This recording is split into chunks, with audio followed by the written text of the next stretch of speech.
अस्सलाम वालेकुम। आप देख रहे हैं की न्यूज एचडी। मैं हूं हारिस अली शाह गिलानी। चलते हैं आज की हम खबरों की तरफ। बैंक ऑफ पंजाब के मुलाजिम के अगवा का ड्रॉप सीन।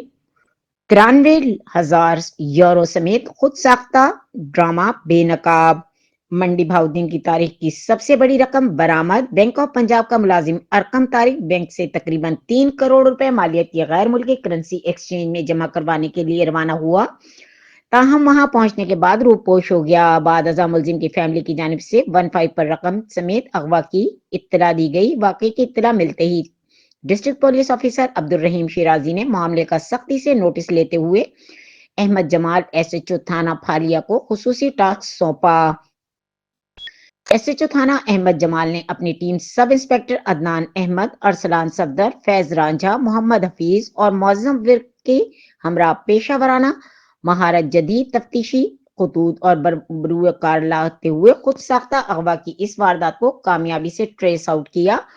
पुलिस टीम ने मुलजिम को सादकाबाद से गिरफ्तार करके इसके कब्जे से बैंक से चुराई गई रकम 3 करोड़ रुपए बरामद कर ली। मुलजिम के खिलाफ कानून के मुताबिक कार्रवाई अमल में लाई जा रही है, जबकि मजीद तफ्तीश जारी है।